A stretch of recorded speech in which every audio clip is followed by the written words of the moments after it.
Ladies and gentlemen, boys and girls, it's your boy Johnny Bananas, and I'm going to be covering a brand new season of the Challenge USA on CBS that, of course, I will be completely dominating on my podcast, Death, Taxes, and Bananas on the Ringer Reality TV podcast. Head over that feed and follow us on Spotify so you never miss an episode.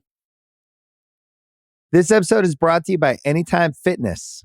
We may talk a whole lot about sports, but when it comes to keeping fit ourselves, there's definitely room for improvement. I hit this point early July. I was just like, I am not in good enough shape.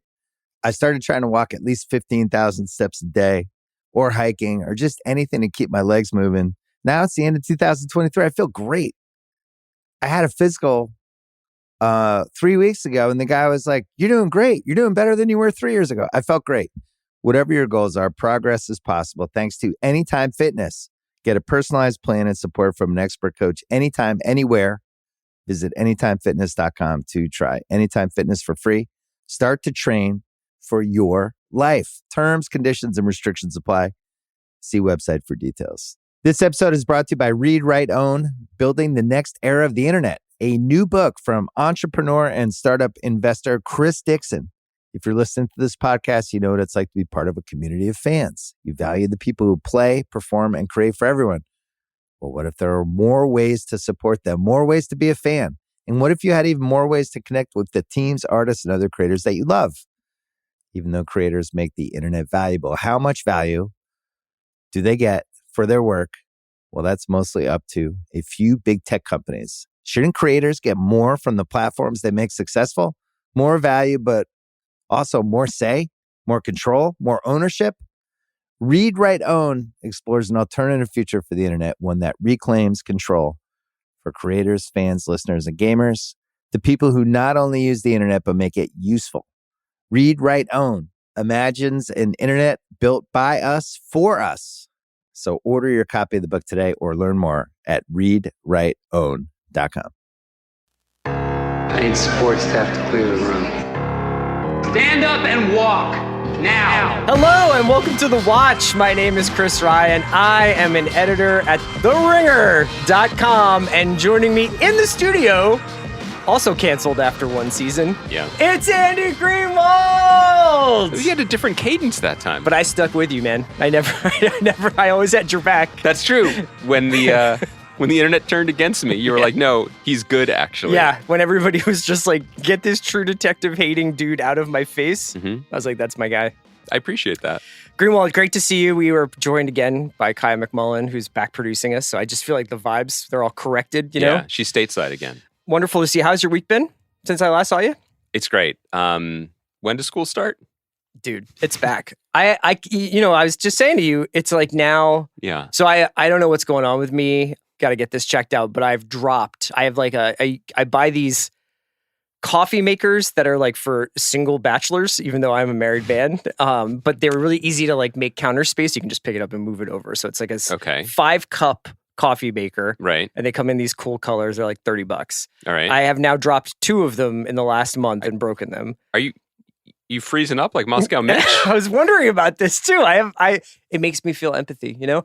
But I dropped mine today, like bringing Does it shatter? What it was the carafe shatters, you know? So you just shatter glass across? Yes. First thing in the morning, shatter glass at like 8 a.m. That's chill. Spent 15, 20 minutes sweeping it up. Then was like, I'm getting in my car. I'm going to go get myself a cup of Mocha Joe's. And it's just gridlock traffic outside my house because every single child is being dropped off by an individual Audi e-tron. Yes. And they've just like turned my street into Times Square. First of all, thoughts and prayers. Yeah, thanks. For you and your palsy. Just dropping stuff. Yeah, and my need to go to La Colombe, yeah. It's fine. I have no concerns, broader concerns. My children aren't in school yet. Yeah. So it's been a lot of dadding. I would say, and look, I love it. Comes with the contract. I love it. I call myself doing something. I'd like to get your, and we'll talk about TV. We got a bunch of stuff to talk about today. I'd like to get your opinion about this. Is what I'm about to tell you like very, very dad in like a charming way or like a, okay, buddy, you're an Onion headline kind of way? which is to say, I played the new Olivia Rodrigo single for my daughters. What's that one called? It's called Bad Idea, Right? Okay. It's very good. Yeah, I've heard some songs from this new LP. Our old buddy Karen Gans wrote a great profile in the New York Times. People should check it out. Very good song, very funny. 100% about rebound sex with an ex. Mm-hmm. Don't think my 6-year-old picked up on any of that.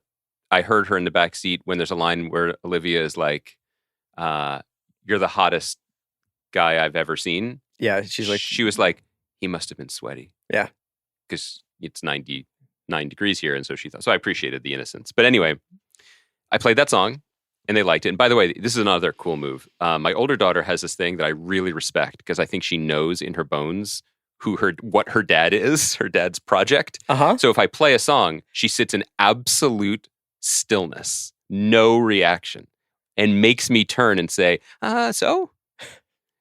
In this case, I knew she was going to be like, I loved it. Best song ever. So you were you were out scouting Rodrigo for your kids. Like you were like, I've ascertained. I'd heard this song and I was like, they'll dig this. Right. It has the right combination of angst and Broadway. Super cool. Which is what they want. But here's my point. Here's what I did. This is the thing I want your opinion on. Then I was like, you guys like that? You know what it makes your old man think of? And then I fired up L7's Pretend We're Dead. Oh my God. Which it sounds like. Yeah. So you're that guy now. I became that guy. And I was like, you guys like this? This you is pretty cool. You should tweet about it. You should be like, just jamming on some L7 with the kids this morning. Loved being a hashtag dad. Dad strong. Hashtag L7 dad. That I played yesterday, a little Elastica. Yeah, of course. Just trying to connect the dots. They don't care. Yeah. Do you think is this I think it's just a little early for them to understand the alternative music canon and like the trajectory of, from the Velvet Underground and the Stooges to now. But then I'm like waiting to get on the 101 and I'm like, funny story. There's a band called Wire. And people in the 90s thought Elastica ripped up. But is this bad? Do I need to stop? I mean, not for me. I think it's really funny.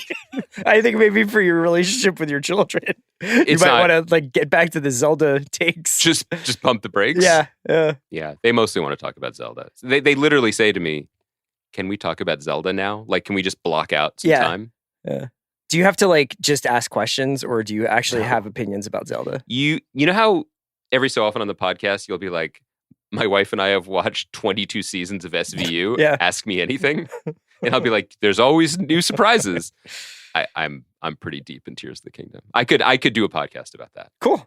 Would the sound of Chris putting his headphones maybe down? the last pod we do is in left channel, it's you talking about Tears of the Kingdom, and the right channel, it's me talking about Linus. You could actually take that pod off and just run your drug church interview again in the right channel. Yeah. And then it would just be like our true selves. Sure. Andy, I have a couple of things I want to talk to you about as news. We're going to talk a little bit about Reservation Dogs. I want to ask you, I want to talk a little bit about the end of Justified City Primeval. Okay. So we have some shows we're hitting. We might hit How To with John Wilson again, because that certainly took a turn. But some news in the top. HBO released a statement. Okay. Picked up by all the trades. Of course. Quote, "The Idol was one of HBO's most provocative original programs, and we're pleased by the strong audience response.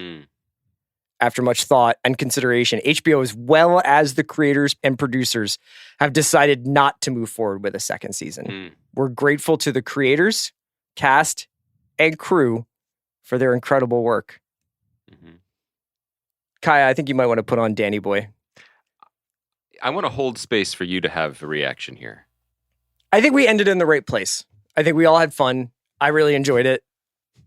I really enjoy it being now part of my public persona that I enjoyed it. You really put that on Front Street. I was just being honest. I enjoyed watching The Idol. I really liked it until it was a little bit harder to like. Okay. I didn't necessarily see a second season for this. For a moment, I wondered whether or not this could be an anthologized thing and they could have figured out a different story to tell in the music business or in the world of this. Like another cult. Yeah. I mean, nothing ever really dies, right? Like they could have figured out something else. Like they could have been like, oh, there's something here, but let's, maybe like there's not a Jocelyn. It's not Jocelyn and Tedros. It's something else. So like they could ask other platinum recording artists who have big houses, could be like, could we film more sex parties in this house? No, my new version of it would be very like Calvinist. I wouldn't want any sex. Oh. Yeah. Okay, good. Yeah, I'd want to just think about the music mostly. Like Playboy for the articles, right? Like the Idol. The Idol cut. season 2, you driving around in an electric car. Be like, girls.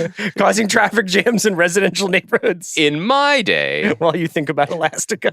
Yeah. First of all, more people should think about Elastica. I will die on that hill. Yeah, this is a tough one. Did you send me, was there a headline somewhere where someone was like, what will the cast of the Idol do next? I did not send you that. That was, I think, something that came from you. Right. I sent you from that. Meta. It's like, what will they do next? And I'm like, my God, thoughts and prayers. Yeah. Thoughts and prayers for these people. I think everybody's going to be fine. Yeah. I think these kids are going to make it. Yeah. I saw your guy, Moses Sumney, was recently traveling abroad. He seems to be doing well. Uh-huh.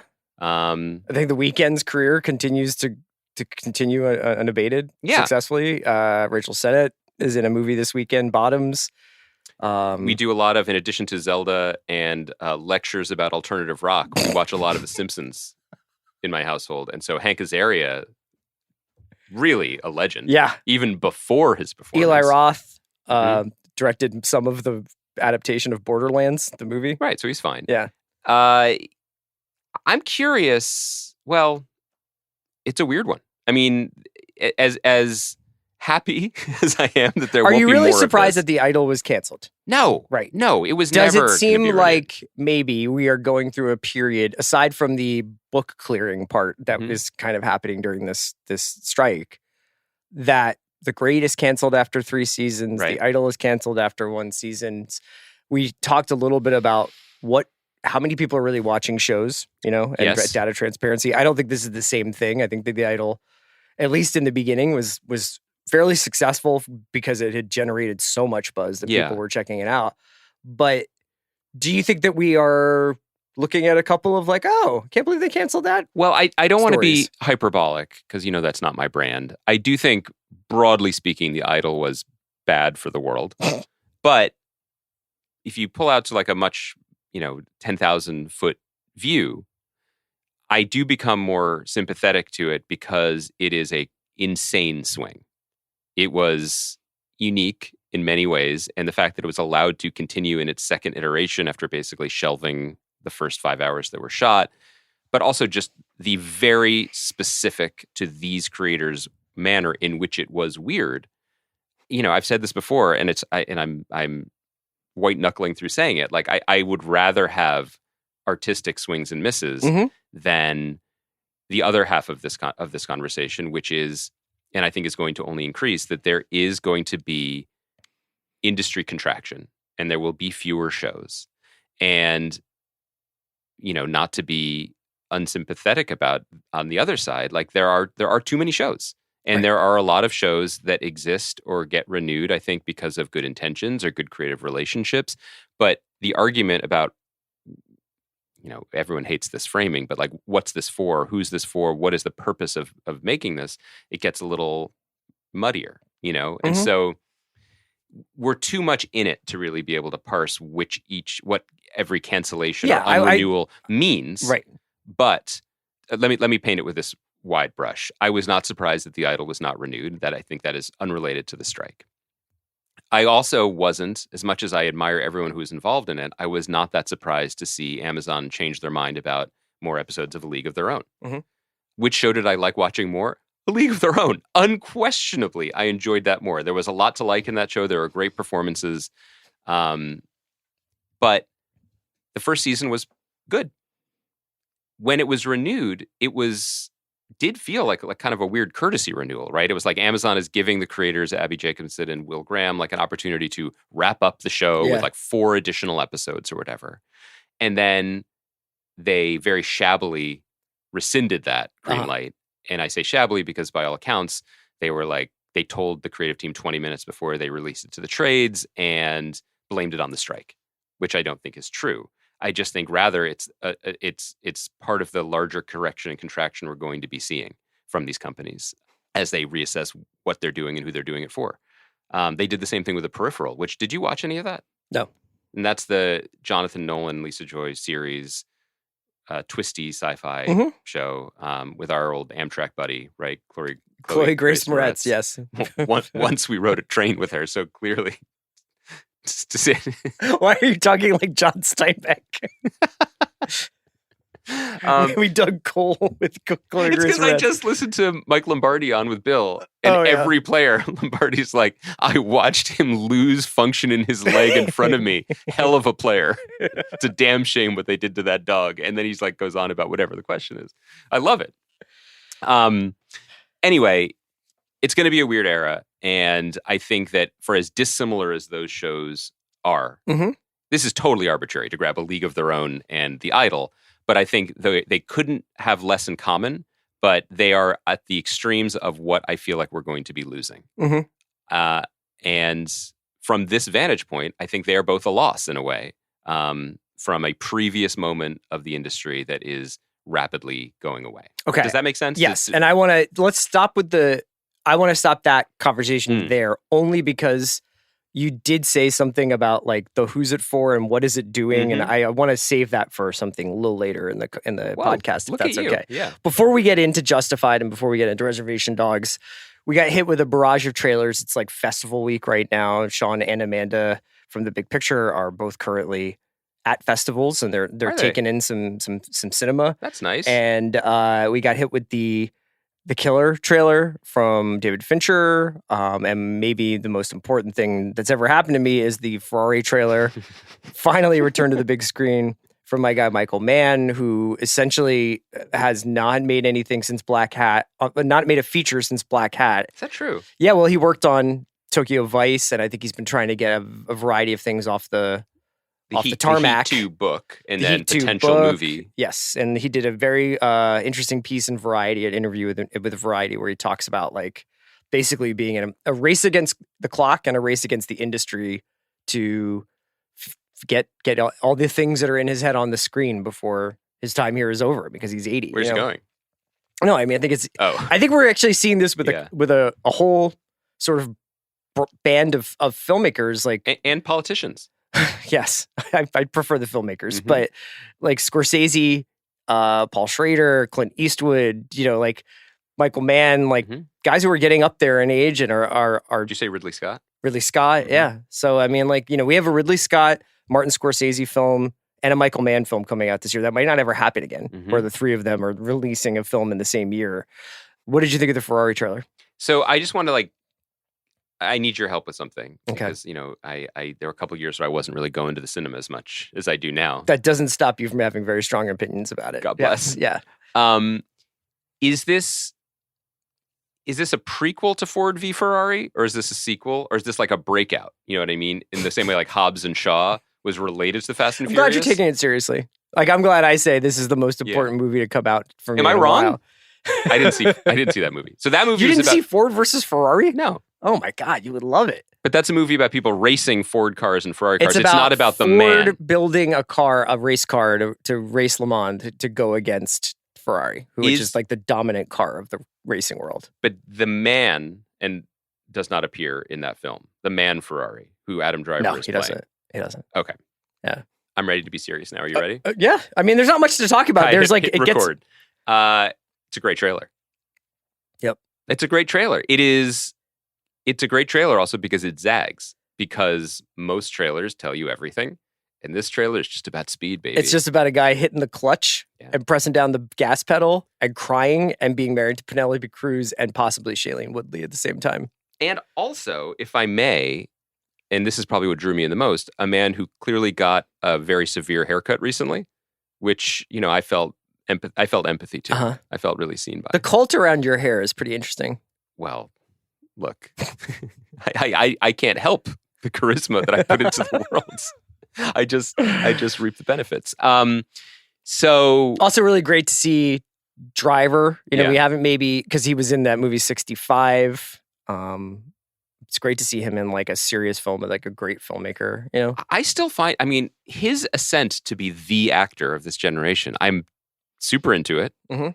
It still strikes, I'm still surprised by it. By far my favorite like blog post Mhm. of the last 12 years is just like Adam Driver being like, I'm good when they offered him Fantastic Four. And it's just like, Adam Driver has read this script. I didn't see that. And is like, no.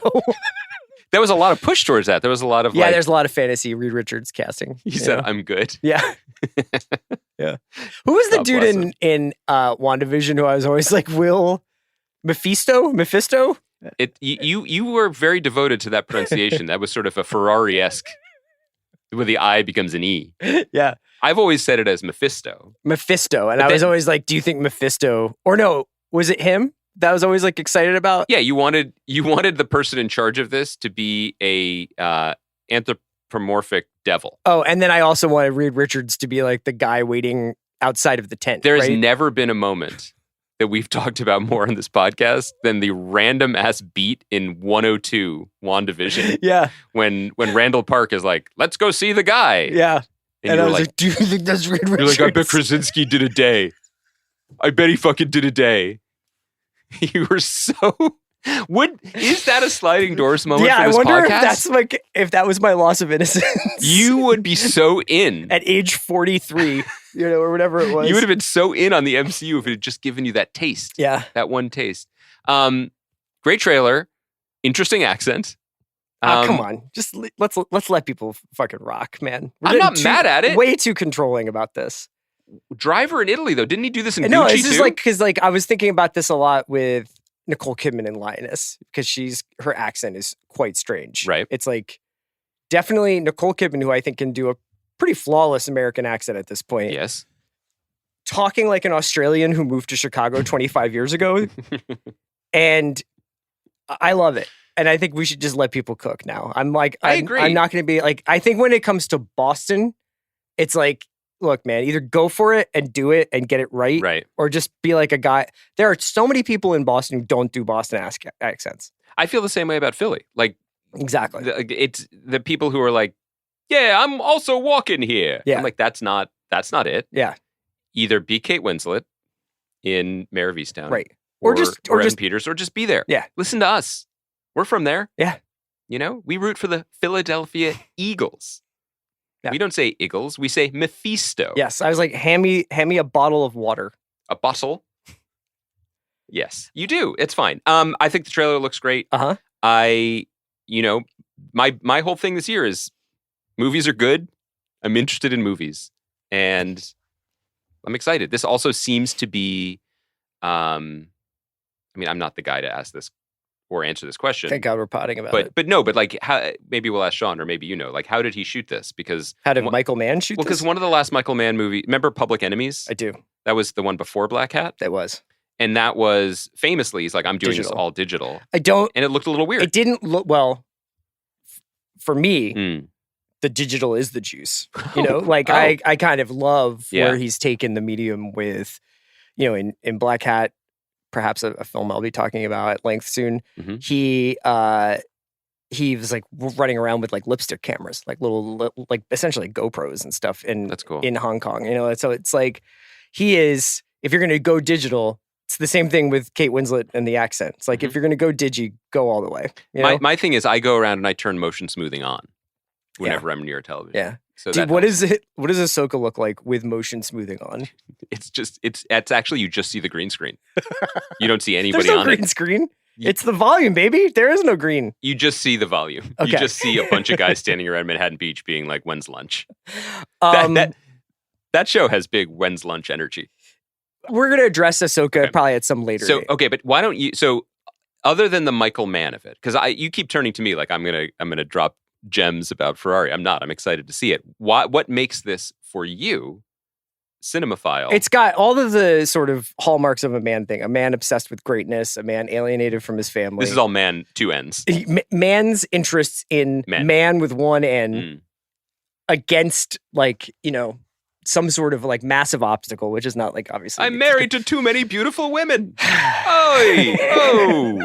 I said oi. I forgot he wasn't Jewish. I can tell when you don't want to talk about something. I don't have anything to contribute. I want to see this movie. I watched the trailer. I want to see it too. I mean, we're just saying this trailer is awesome. I can't wait for it. I actually think in the long tail of history, Michael Mann just doesn't miss. This is also a soft. What's your favorite Michael Mann This movie? is a backdoor pilot for our new podcast called Watchables, where you're like, you want to watch this? I'm like, I would watch that. Yeah. That's the whole thing. It's also a backdoor from my podcast. It's Raining Man with two N's. That's good. That's a tough one because, I mean, Heat's the best one. But I love Collateral so much. Yeah. And Thief is really good too. Those are 3 movies. Those are 3 great movies. Those are 3 unimpeachable This is what I'm saying. movies. He doesn't I think Public Enemies is a miss. Yeah. I think most of the horse community would call Luck a miss. Didn't we just when we were in Philadelphia, didn't we do a podcast about how you should just be potting to a horse? Is that first of all, it's a television show, so I thought we were talking about his movies, but like, do you check in with the horse community often? I mean, whenever a Taylor Sheridan show is on, Just the Ladies of Rohan Reddit group. Hey, come on now. Did you say that there was like a Rohirrim animated show that they're like what? I'm sorry, Rohirrim? You know, I thought you were saying Rogue Hero, but you had the same stroke that caused you to drop the coffee pot live on mic. You know what? I want to change the subject. I feel like. Okay, what's your left field, Michael Mann? Is there like one that you're going to make a case like Black Hat? Black Hat is actually incredibly rewatchable. It's just relatively incoherent in its current form. And keep an eye out for that director's cut coming on the Blu-ray because they aired it once on FX. Really? During like a Mann retrospective something. And there's a director's cut where he kind of fixes the plot a bit. But I never saw it. That's Hemsworth, right? Yeah. Black Hat is essentially like an unfinished movie in some ways. But I have a lot of time for Hemsworth. Did you see his quotes about would he make Thor 5? And they asked him about like Thor 4. And he was like, perhaps we had a bit too much fun with that one. Yeah. He knows. Yeah. He gets it. I don't know if it was the fun that was the problem. They were having fun. Yeah. We weren't. Okay. And then what's our other trailer? Well, The Killer, Dave. This is great. Yeah. This looked David so Fincher good. with Michael Fassbender starring as a hitman having a crisis of conscience or maybe losing his grip. Co-starring Arliss Howard. You're going in order of billing, too. This is not like Charles Parnell. My Guy, Briar Patch King. And Tilda Swinton. Those are Rushmore performers for me. If you could have 30 actors on Rushmore. It was a bad example, but I love them. Yeah. This looks like, I think I've seen people compare it to Dragon Tattoo. I've seen people compare it to the kind of early Fight Club, Panic Room kind of verve. He's always directs with verve. This looks like so awesome. It is also on Netflix, so I guess it's only going to be in theaters briefly. I will go see that in theater. I will watch it. No. David Fincher can make any movie he wants with anyone he wants at any time. And that's big of you. I love, you're welcome. What I mean is, I love when filmmakers at his level are like, I decide what actors I want. Right. I'm not like market testing this. I'm not collaborating with a studio on finding a vehicle for whomever. Our guy Fassbender's been a little quiet. He's awesome. He's also a guy seduced by the great roaring engines of fine sports cars. In his real life. Yeah. But I think that is partially why he has not been working that much. Also, he's married to Alicia Vikander, and I think they had a kid. I mean, seems like he's making great choices up to and including this movie. Yeah. But that Fincher's vision for the movies that he makes are so specific because you can see this sort of compromise all the time, and I understand why it exists. But certain directors who are like, I know exactly how I want to shoot this. I know exactly the cinematographer I want to use. The needle drop has to be this song. It has to be just so. But I understand that in order to make a movie in this, the year of our Lord, Ryan Reynolds will be the lead of it. And now I'm saying Ryan Reynolds intentionally because he's a big star. And last week or on Monday, I was like, I was very pro his business decisions. Sure. I'm not trying to drag him. Right. But I'm saying is that's often a round peg into a square hole. Fincher is so exacting. He knows exactly who he wants in every role, and you have to trust that they're the right people for it. I just thought that this whole trailer, everything about it just looked immaculate. Very cool. This episode is brought to you by Mint Mobile. New Year's resolutions are fun the first couple of weeks. Then you kind of maybe conveniently forget about them halfway through January. No shame. It happens to us all.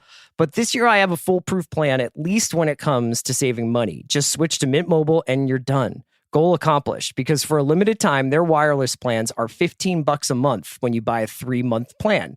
The great thing about Mint Mobile is there's no jaw-dropping monthly bills or unexpected overages, and all plans come with unlimited talk and text. Get this new customer offer today at mintmobile.com/watch. Additional taxes, fees, and restrictions apply. See Mint Mobile for details. TaxAct knows you don't look forward to taxes. TaxAct doesn't even look forward to taxes, and TaxAct is a tax software company. It's basically TaxAct's whole thing. If TaxAct did things over, maybe TaxAct would end up teaching kindergarten or leading fly fishing tours. But that's a different story for a different ad. So why don't we just agree that taxes aren't fun, but you still have to do them? TaxAct's filing software can help you do that. TaxAct. Let's get them over with. Love the way you look this wedding season at Men's Warehouse. With the range of sizes from extra small to big and tall. Explore top styles at prices for any budget, including designer suit and tux rentals starting at just $159. With over 600 locations, in-store consultations, and easy online booking, there's a reason why couples choose Men's Warehouse to find their perfect fit. Men's Warehouse. Love the way you look. Inspired by the life of the savvy and ambitious Colombian businesswoman Griselda Blanco comes a new Netflix original limited series. Griselda tells the story of a devoted mother who, with her lethal blend of charm and relentless savagery, creates one of the most powerful cartels in history. Witness Sofia Vergara's captivating transformation into the godmother of the underworld. Griselda, now streaming only on Netflix. All right, let's move on to some TV stuff, okay? Now, we talked a little bit about Justified after the first 2 episodes. We did. And I think that I have had like a little bit of a running commentary on City Primeval throughout, but we have not like done episode by episode breakdowns. Maybe come as a bit of a shock, because I think that something where it's like Justified is coming back, adapting a Detroit Elmore Leonard novel, that would have been like grist for the mill for us. But I think because of the way the story was told, and maybe it's just like a kind of wake-up call about Elmore Leonard, is like Elmore Leonard is not a like, what do you think happens next kind of guy. It's like a very much atmospheric hangout kind of experience. I mean, I think that he has some novels that are obviously like twisty and turny, but to me, they're mostly like... Also, I don't put them down. Do you know what I mean? Like, I read them and I'm having the time of my life over the course of 2.5 days, and then... Yeah, there's nothing like when you pick up an Elmore Leonard novel you've read 3 times and realize you can't totally remember what happens in it. So you're like, good, I can watch this, read this again. So anyway, I would say that Justified, I'll say this about the finale. A relatively satisfying ending to a relatively satisfying show that maybe lacked a bit of crackle. And maybe that's intentional, because the main character is now in his late middle age, let's just say, or middle age, and is sort of going through a bit of like an adjustment period in his life. He's in a new town in Detroit. I've read some interesting commentary, like Vulture's done some really good stuff about, Roxana did stuff about like whether or not like Raylan works in Detroit, you know, and whether or not Raylan works outside of Boyd Crowder and Harlan in Kentucky. And what do you know? Oh, and I should say, we're going to spoil the end of Justified City Primeval now. So if you haven't watched it and you're catching up, skip this. What do you know? Boyd Crowder shows up at the end of City Primeval, not as Boyd Crowder is also in Michigan federal jail, or there's just like a cameo or something like that. It is essentially like a backdoor pilot. It is at the end of sort of City Primeval, Raylan is back in Florida, has quit the Marshal Service, has made up with his daughter, is sitting on a boat in a harbor in Miami or somewhere, or Tampa, and is like chilling. He's really, really just got it all together. And he gets an alert on his phone that there has been a escape from federal penitentiary. And we get a whole side scene of Boyd Crowder in jail, in federal jail. He is escorted out of jail by one of the sort of correctional facility officers, is played by Luis Guzman, veteran of other Elmore Leonard adaptations, and a woman, and he breaks out of prison and like is driving to Mexico. So it's like you guys are making a Boyd and Raylan show, right? I think. And it's a really, really, really interesting twist on, first of all, like it essentially erases the place that Raylan has gotten to in his life. Yes. And second of all is like,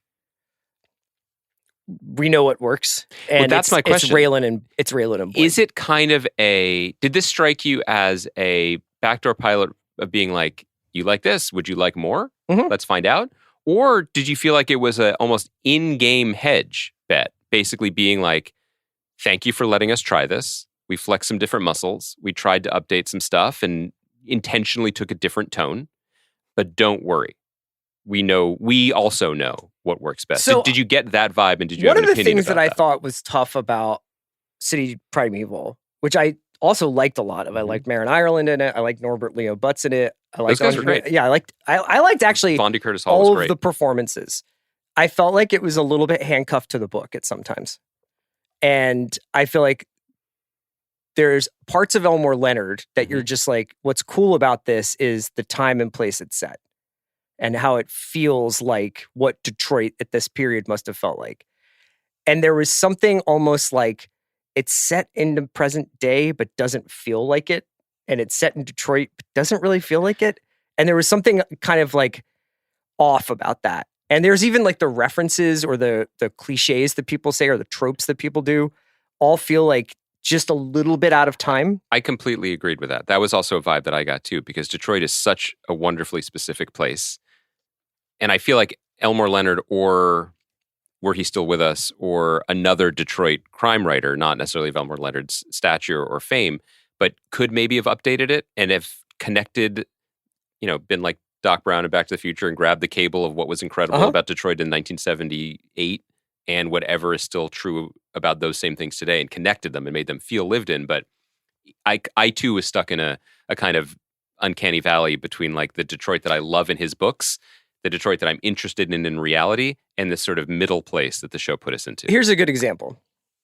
It's not even a MacGuffin, but it's like one of the sort of totems of the show is this little black book that the judge, played by Keith David in the beginning of the series, has, that is essentially a unencrypted bribe guide of all city officials that have been taking payoffs, given him payoffs, presumably, whatever. And it's supposed to be this judge's collateral that he holds over all these people so that he can essentially get away with being a piece of untouchable. Shit. Yeah, but everybody has to go along with it because he has all the dirt. And he's got this mythical little black book. And it was a little bit difficult in 2023 for that not to be subpoenaed text messages, or that was just, that's a very 1979, 1984 way of having bribes recorded. And I think that was that's indicative of like the kind of like that needed a little bit of updating for 2023. Like it doesn't all have to be get me CCTV footage and then run his face against facial recognition software. Like let's hope. Like Lioness does that a lot. But I will say this for Lioness, it feels like technologically and referentially, for the most part, relatively recent. You know what I mean? Well, there's a moment. It can be done. There's a moment in the Killer. The trailer that we're just talking about, the Fincher trailer, where you're watching it He's and got you're an like, Apple Watch on. This could be any time. Yeah. But the juxtaposition of a guy who appears to be anachronistic, about to assassinate someone. We've seen this in movies for decades. But his Apple Watch is noticing his heart rate. Great shot. Yeah. Great idea. You can integrate it when you have a full vision, but often I think you're right. You can feel the things that were dragged across the years. Because you like them more, or because you make a decision not about what's best for the story, about what would be least bad. And I think to your point, just having it be the book is less bad than having it be an encrypted thumb drive, because that wouldn't feel like Justified and it wouldn't feel like Elmore Leonard. Yeah. So I think it was like I was a fan, if not like a super enthusiastic fan of the miniseries. I would be broadly supportive of them trying to find other Elmore Leonard novels to work Raylan into, or adapt other Raylan featured, because he's in Pronto, right? Pronto and Riding the Rap. Right. And Riding the Rap. Yeah, I think that you could figure something out with Pronto. I mean, Again, though, it's like that's like World War II paintings being hidden by somebody, right? Like, Also, Raylan is not the main character. The Right. main character is Harry. a bookie. Right. You know, who when I read those books, I was like, this is a great part for my guy Gene Hackman. Right. This is like if you wanted to adapt The Sting, Mhm.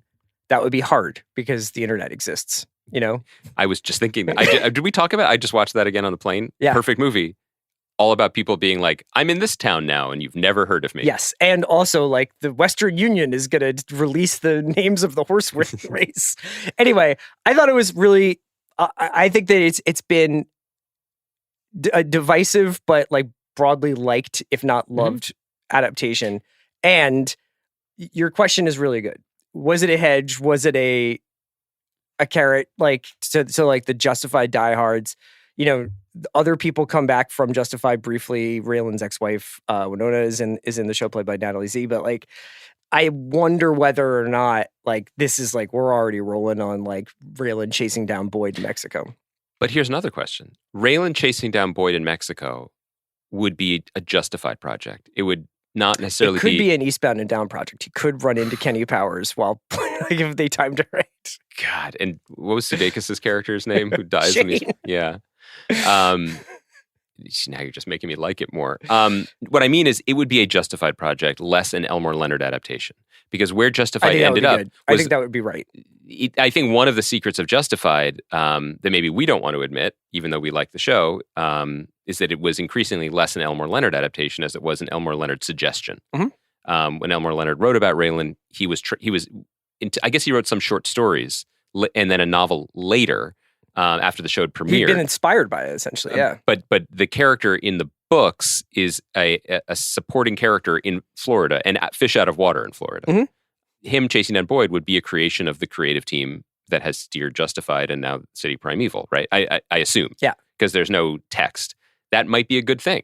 It definitely changes which is weird to run against what we want, since I feel like most shows service us. But we were like, oh, this is perfect because this can be Prime Suspect or Luther or the British model. I was like, they could do 5 episodes of Raylan every 3 years and mess around with a different Leonard adaptation. But now it seems like they are like once more under the breach with the 2 most beloved characters from the show. But they could also be like taking the parts of our advice, or let's be honest, they're not listening to us at all. But I'm saying like of our advice that works for them, which is, this can be Timothy Oliphant's Prime Suspect or his Luther. Mm-hmm. One of them happened to be in Elmore Leonard, but the rest is just going to be Justified. Right. But we will do it in this model where we will do 8 episodes every 2 or 3 years. So this kind of leads right into Reservation Dogs, because I think that you and I, when we talk, we can get a little Goldilocks with it, where we're like, it's too soft, too hard. Like, I want my shows to be routinely entertaining, but really push the boundaries of what TV can be, you know? And then I think sometimes when a show will announce its intention, so like say Twin Peaks: The Return, fucking anything could have happened with that show and you would have been like, I'm locked in. I'm going with David Lynch wherever he wants to take me. And he literally took you everywhere. Yes. But, you know, when you get something like, say, City Primeval, and to some extent Reservation Dogs, although I think in the grand scheme of things that I'm pretty into like what Sterling Harjo and his team are trying to do with this season. And it is remarkable that they are doing it. You know, it is a real and really like inventive and brave thing to do, to have this beloved group of characters and try to tell a different story that's overlaid on top of their story. Yes. To make their story feel even grander to me, you know? And what I'm referring to is, over the first 2 episodes of this 3rd season of Reservation Dogs, we get introduced to this character played by Graham Greene, named Maximus, who's this sort of outcast living outside of society. You're like, oh, that's an interesting little wrinkle to this show, and it's an interesting way to bring Bear back to the community, but cool. And as this season has gone along, it seems increasingly clear that it's kind of about this guy Maximus, and that Maximus's treatment by his community and his relationship to society and his relationship to himself and all these different things is kind of the story that they're telling. Now, this may turn out to be 40% of the season, but right now feels like it's 70% of the season. He's gotten his own flashback episode. He's been in the first 2 episodes, and he's largely talked about for the last 15 minutes of the most recent episode, Frankfurter Sandwich. What do you think of this? I think it's really odd. I'm not against it. I'm looking forward to the end of the season. I appreciate the Twin Peaks comparison, both because it drew me in as your first listener before this goes out into the world, but also because Sterling Harjo, as a creator and filmmaker, has earned our trust for where he's driving this particular car. So I'm intrigued. And it did make me think of other shows. So basically, like the last few years of television, the way we've talked about it, have been primarily the beginning of the show asks a question, and then the series is a journey, sometimes a digressive journey, to answer that question. But you go into it knowing there will be an end that will either satisfy or not satisfy. And that's true of Succession. That's true. And it's true of Reservation Dogs. And it was about, it was about these 4 kids dealing with the trauma of the death of their friend Daniel and their desire to leave this place and go to California. Yeah. As we've discussed over the last few weeks, that all happened. That was a 2-season story. And then it was done. And when I had a little bit of I felt out of rhythm with the show when it returned with the season premiere, and got on the mic with you, and I was like, now do I understand why they're ending the show this season? Because they told the story, and now they're sort of kind of just not twiddling their thumbs, but just kind of cleaning out their notebooks in the end game. This is all going to be resolution.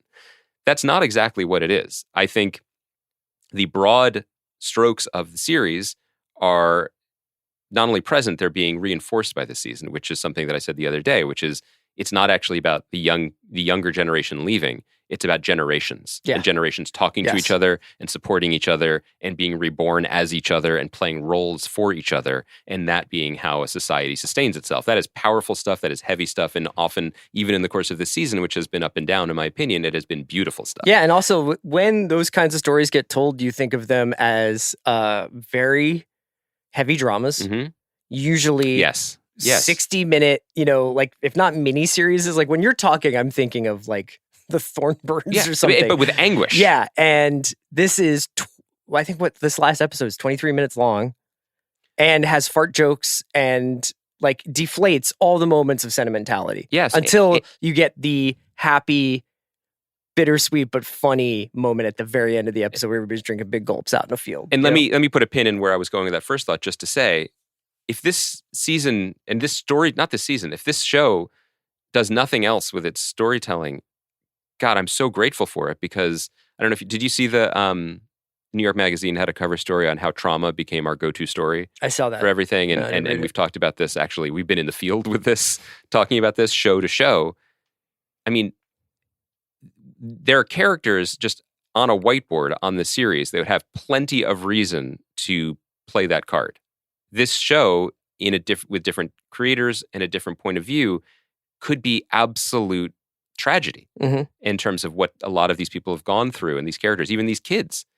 I love so much, and I'm so grateful to Reservation Dogs and Sterling Harjo, because these are characters who are legitimately traumatized, but also have resources of humor in their lives, and they have resilience, and they have a different relationship with their own past than what we have been given. It doesn't diminish the emotional intensity of what they've gone through. Each generation now I'm talking about, as the show is illustrated, it's just a different way into it. And I'm finding that really compelling. And I think it's a good antidote to a lot of the types of storytelling we've been enduring over the last few years on TV. All of this said, the sort of side dooring of Maximus as the hero and as the story of this season I bump on it a little bit. I bumped him a little bit. Yeah. In the sense that it's like a little bit like Poochie, like in The Simpsons, like you were here the whole time. I know what you mean. Or the way, or even the way, like there was a moment in this episode that we're talking about last night. And look, Son McLaren is so elite on this show. He's always a good actor. And it's so awesome to see him be so funny and so goofy. Wes Studi as Bucky, just consistently, again, just doing stuff we've never seen this guy do. And we've been watching him be in movies, Michael Mann movie for years. Unless he was in a second one that I'm not remembering. In Heat. Yes, 2 movies, right. Thank you, I knew it. It's incredible. He also played Mike Wallace in The Insider. What they do with makeup in that movie, it's amazing. This is wonderful stuff. when at the end of this moving episode where these older guys take out Cheese and they're like, we're going to teach you how to fish, but it's going to be funny and it's going to be digressive or whatever, and we're going to learn as much from you as you learn from us. I'm all in. I'm all in for it. And I'm all in for the generations looking after each other. I love the casual way everyone is everyone's uncle. Everyone is related and everyone's looking out for each other. This isn't necessarily the relationship between these people we'd seen in previous weeks, but why not? Mm-hmm. Because I believe it. That's actually how it works in this community. All of that said, when Bucky is like, we also had a friend. His name was Maximus. You remind us of him. It felt a little bit like, Grand Admiral Thrawn was pretty scary too. No, it like didn't. a little bit. No, it didn't. Now, that's not fair. That's a big.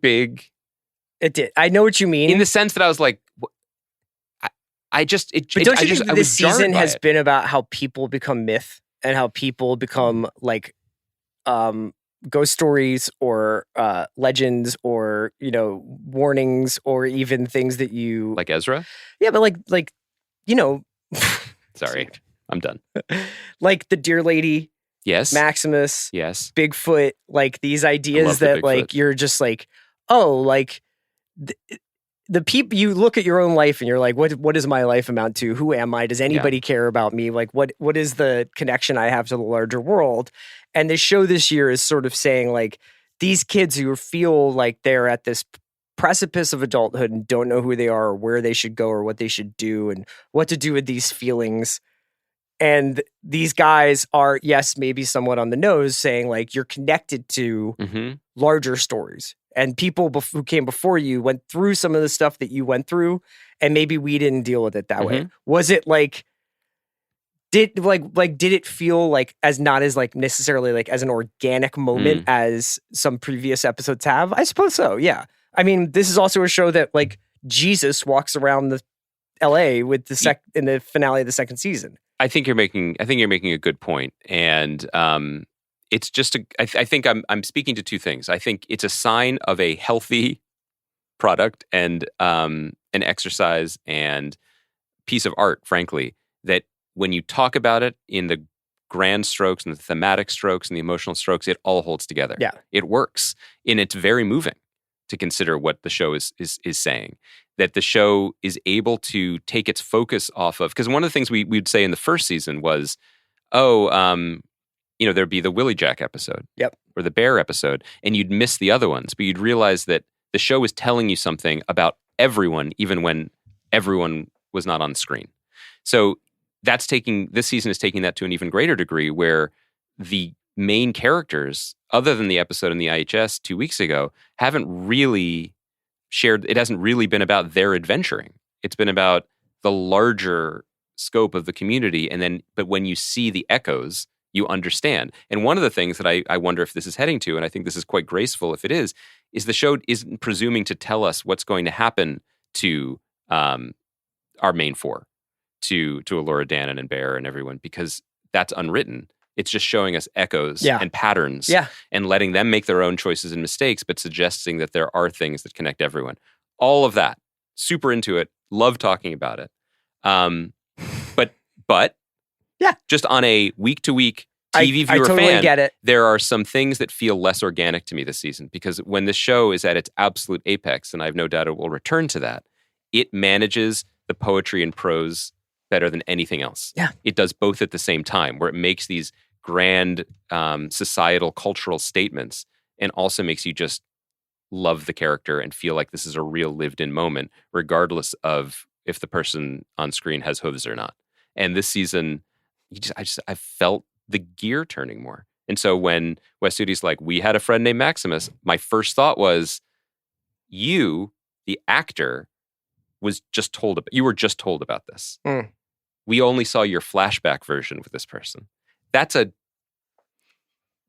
not accurate. I was not on set. I feel like the way that he builds this community of performers, they know what's going on and they sell the moments. That was just me bumping in a way. I'm just here to report me. I got you. I'm here to tell my truth as I struggle with the ups and downs of a show that is generally one of the best on television. Speaking of truth, do you want to hit on? Boy, you're good at this. How to with John Wilson briefly? Did you go to school for podcasting? No, it just comes to me naturally. It's really wild. Yeah, it's really a gift. Yeah, I went to school for creative writing. You still have time. We'd established that. The great novel's coming. We said that last week. What did you think of this very, very, very... was it surprising? Was this episode of John Wilson surprising to you? It was. So we're going to talk about, this was the penultimate episode. Of the series. Of a series that we have only recently adopted as a watch talking point. I didn't know I don't think we were watching it concurrently. I think that we talked about it when it started. We did, and then I think I kind of was in and out, but never it's time to watch John Wilson alarm clock. And now I guess I have to. Well, this is also an example of not it's not at all like Reservation Dogs, but when a creator is just like, okay, I want to use this for something else. I have this platform, I have this moment, I have this budget. I'm going to grab the reins and steer in a different direction, and one that might surprise you. Because our understanding, it's funny how parochial I can say I, but I imagine I'm not the only one, viewers can be about shows. That you watch a season or two of How To with John Wilson, which is totally unique in so many ways, but the brain just wants to relax things and put them into categories. And the category the show went into for me was absolutely idiosyncratic, lovely, weird thing that could go on for 3 or 23 seasons.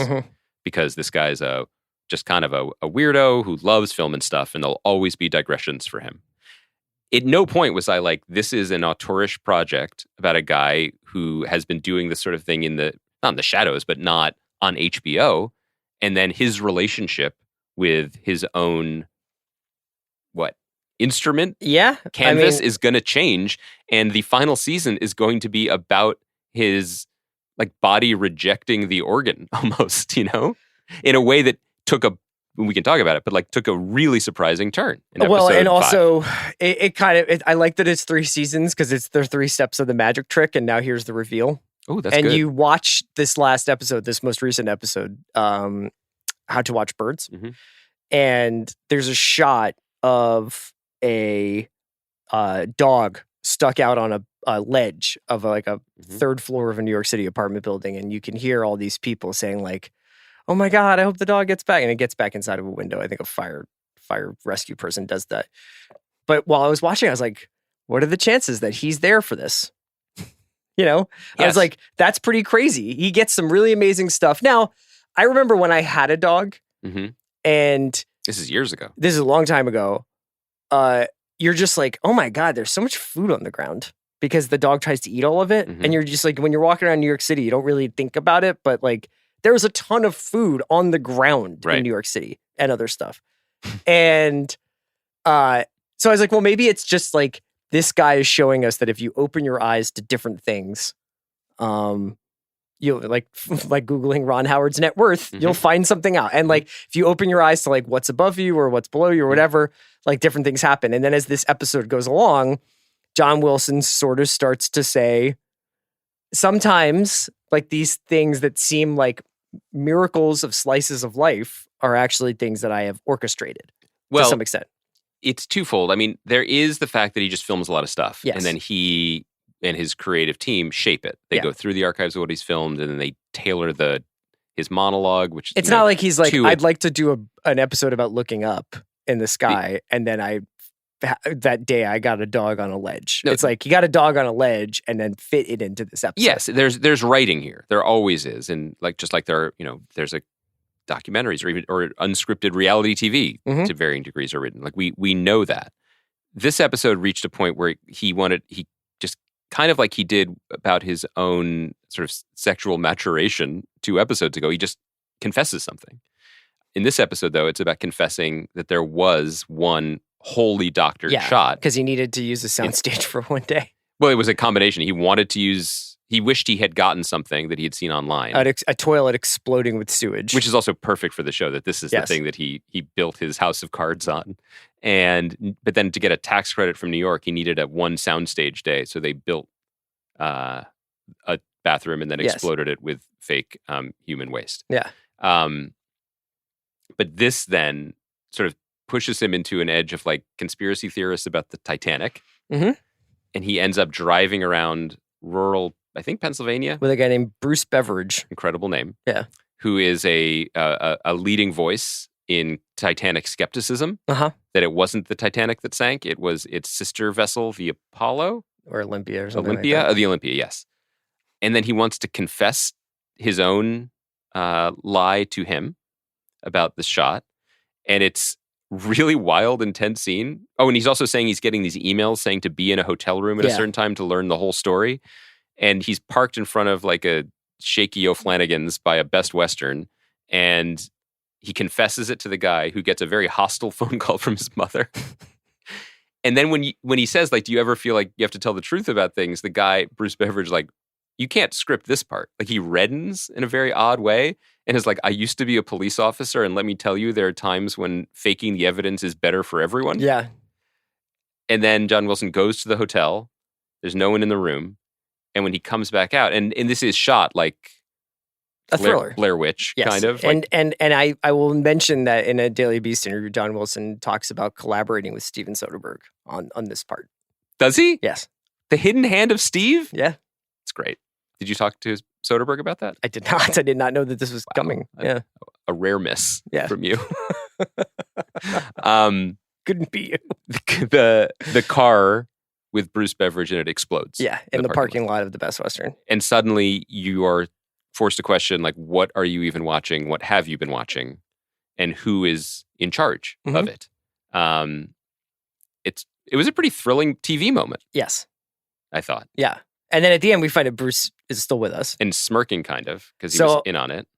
I don't know whether or not the next episode of John Wilson will go into what happened on this episode of John Wilson. Historically, it has not been a serialized continuing adventures, but this will also be the series finale of John Wilson. This also is a good time to remind people that Nathan Fielder is the executive producer of the show, and clearly they have some things in common. Yeah, it was pretty exciting. It was pretty exciting, but don't you think? That, like, I just like when we get to the end of pods and you're like, "That was pretty I liked good." It. Yeah, this is our show, The Watchables. Yeah, you guys should check this out. It's pretty neat. Yeah, we spent too much time. Well, doing spaghetti carbonara stuff with Adam Driver, and now we're here. If I may, there is a common thread here about who is in charge and who's telling the stories, and that one of the consistently most compelling or surprising or rewarding veins to tap in making these shows is that reassertion of power, grabbing the reins. Whose story is this? As you said, who is it for, and who am I answering to? And it's funny, just like how calm we get once we realize who's driving the bus, as long as they drive it on a familiar route for like 2 episodes. We're like, oh, I get it now. I get that John Wilson is narrating some weird stuff, and it's New York, and how lucky he was to get all this stuff, and it all works out, and it's amusing for a half hour. But this guy is living inside of the machine. He's playing a character that's himself based on things he's really done, and he's chafing against it. Yeah. And, again, this is not a highly rated show, but and it's probably not for everyone. But I find that really interesting. I find that really interesting even in this moment of, like, industry unrest, where there's a movement of, a conversation among showrunners or people being like, oh, everything would just be easier if we went back to procedurals. Like, we'd be getting paid more and everyone would be happy. But then there are people who got into TV to be like, no, I want to do different shit. I want to tell you my story. Yeah, right. And I don't want that. And I understand that it's a riskier life, but making art is always a little bit of a riskier life. Like, this isn't supposed to be driving a bus route, to kind of reuse my same metaphor twice. So I think I said car before. So not a Ferrari, to be clear. You want to let me die on this island, or should we wrap it up? Start talking about Zelda? So in Zelda, you can build vehicles now. Can you really? Yes, you can build anything. Why? Okay, so you can play us. Kaya, turn off my mic. At the beginning of the sequel, Link gets a new hand. Maybe we should. And it's a dead god's hand, and it has abilities, including one where you can take things in the physical world and combine them, and you can take anything and build anything. And there's footage on the internet of anything, but of people building like the Batmobile from the Michael Keaton movies, or a drone. In Zelda. Yes. You can build giant mech suits. You can, like, people have way too much time. I cannot do this. I can barely build a fucking plane with a fan on it. Can I build like the QRF squad from Lioness to come through? You're going to have to refamiliarize me with that squad, because there are a lot of squads. Yeah. But yeah, sure. right? You could build shit, man. That appeals. You're a creative thinker, not me. I like to push boundaries. Thanks to Kaya McMullen for producing us today. We will be back on Tuesday, so one day late next week because of Labor Day. Andy, enjoy your weekend. Did you have a sense of what it's going to be like now? Now that you know, it sounds like a lot of fathering, just building stuff. Yeah, a lot of paying it forward with what you've learned about the world of music, and that's what's really cool. Anything that I've accrued to this point is just a gift to the future generations, and it's just my responsibility. Much like the elders in Reservation Dogs, That's just right. to share. That's right. Some know how to fish, some know how to make connections between post-punk bands and Olivia Rodrigo. Have a great weekend, everybody.